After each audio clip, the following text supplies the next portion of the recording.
پہلا سیگمنٹ ہے تصوف کی دنیا۔ اس کے تحت صحبت بولیہ کے تحت ہم عمدہ سلوک کے حوالے سے یعنی مسائل السلوک پر گفتگو کر رہے ہیں، اور یہ مسائل السلوک جیسے کہ آپ جانتے ہیں حضرت حکیم الامت مجدد ملت مولانا اشرف علی تھانوی رحمہ اللہ تعالیٰ کی مشہور و معروف تفسیر بیان قرآن، اس میں آپ نے یہ مسائل السلوک جمع کیے ہیں اور ترجمہ مسائل السلوک کے عنوان سے اس کو نقل کیا ہے۔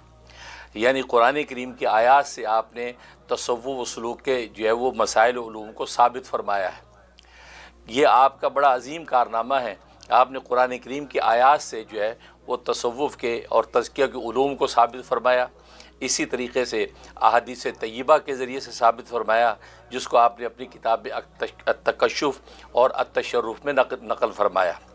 تو ظاہر ہے کہ بہت سے نادان لوگ یہ سمجھ بیٹھتے ہیں کہ تزکیہ کے جو علوم ہیں، تصوف اور صوفیہ کے جو علوم ہیں، یہ علوم جو خود ساختہ ہیں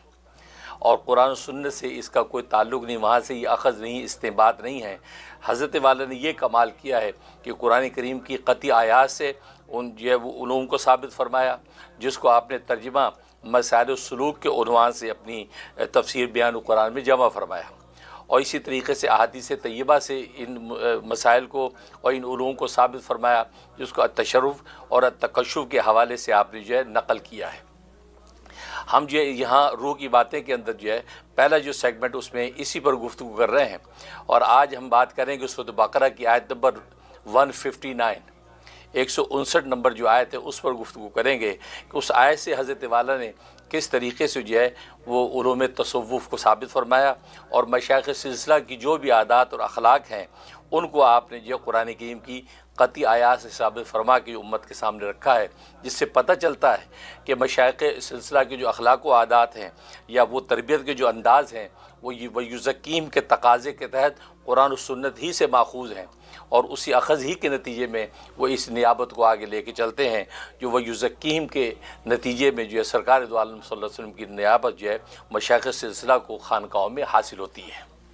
تو آج بات کریں گے یہ آیت 159۔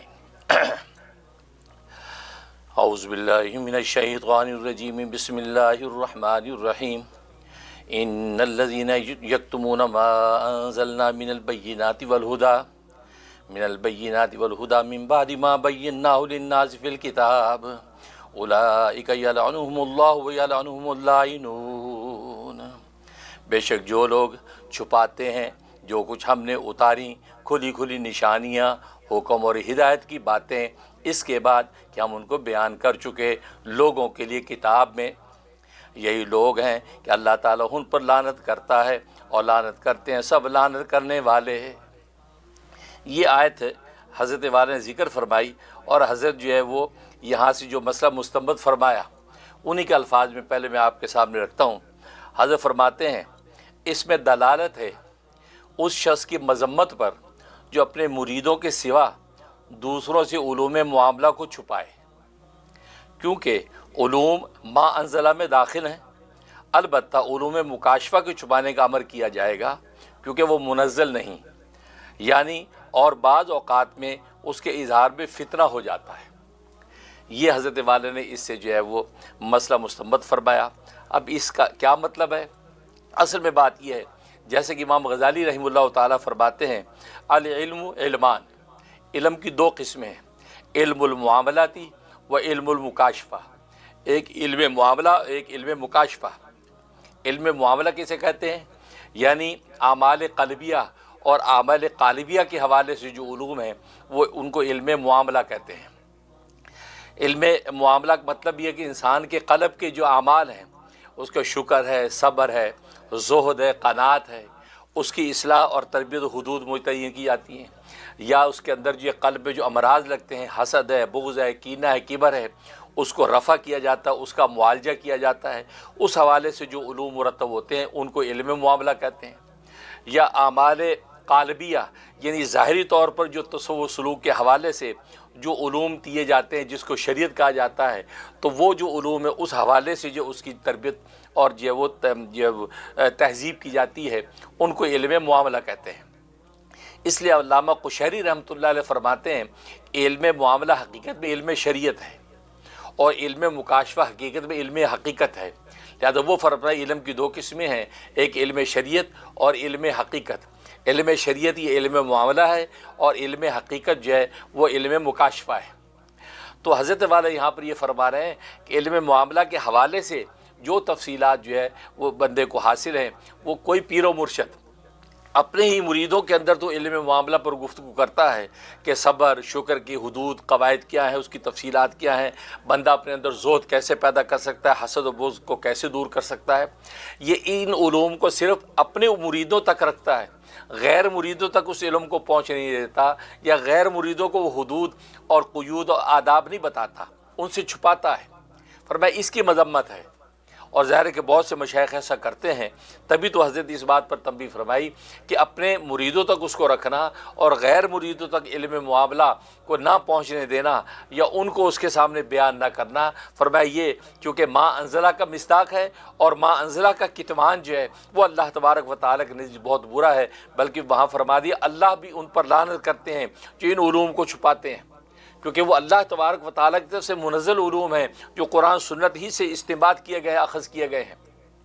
اور یہ پیر و مرشد صرف اپنے مریدوں کی حد تک تو اس کو دیتا ہے، غیر مریدوں کو وہ نہیں دیتا۔ فرمایا کہ یہ کتمان علم کر رہا ہے، لہٰذا اللہ کی بھی اس پر لعنت ہے، اور بلکہ ہر لعنت کرنے والے کی لعنت۔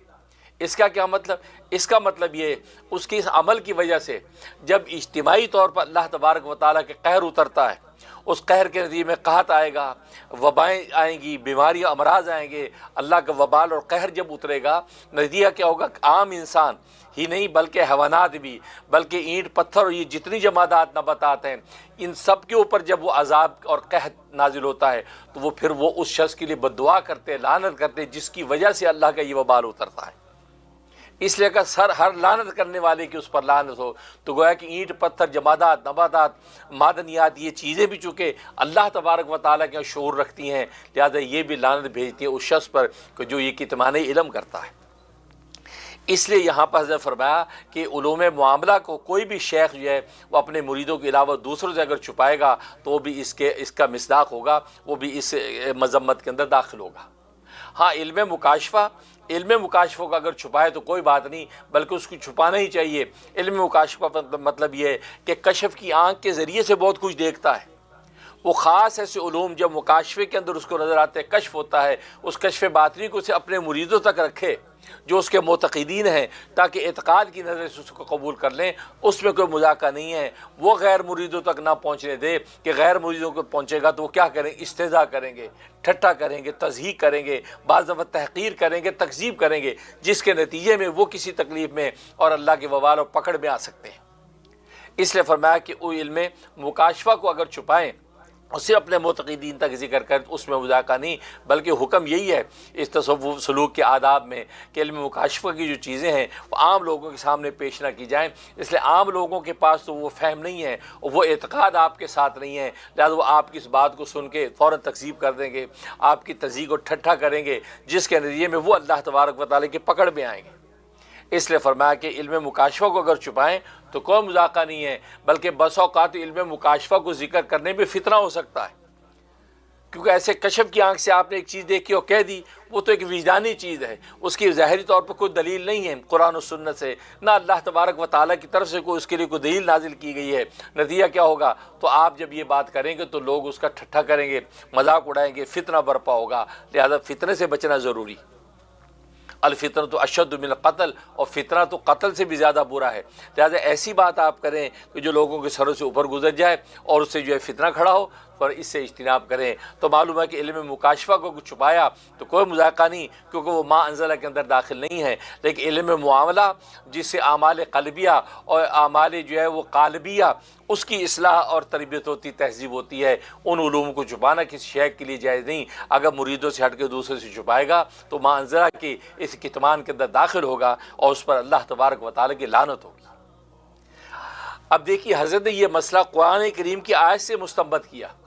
اور ما انزلہ کو علوم کے اندر جو علم تصور اور تذکیہ کو داخل کیا اور ان علوم کو عام کرنے کا گویا کہ حکم فرما دیا، یہ نہیں کہ اس میں کتمان کرے گا۔ اس سے پتہ چلا کہ حضرت والا نے کس خوبصورتی کے ساتھ جو ہے اس چیز کو جو ہے واضح فرمایا کہ مشائخ سلسلہ کی عام عادت شیفہ یہی ہے کہ علم معاملہ وہ تو عمومی طور پہ سب کو تعلیم کرتے ہیں، لیکن علم مکاشفہ جو ہے اپنے خاص مریدین معتقدین تک جو اس کو ذکر فرماتے ہیں تاکہ کوئی اس کی تکذیب نہ کرے یا کسی فتنے میں مبتلا نہ ہو۔ اس سے پتہ چلتا ہے کہ حضرت نے جو ہے وہ علوم تصوف کو قرآن کریم کی آیات سے کس خوبصورتی سے استنباط فرمایا۔ اللہ سے دعا ہے کہ اللہ تبارک و تعالی عمل کرنے کی توفیق نصیب فرمائے، آمین یا رب العالمین۔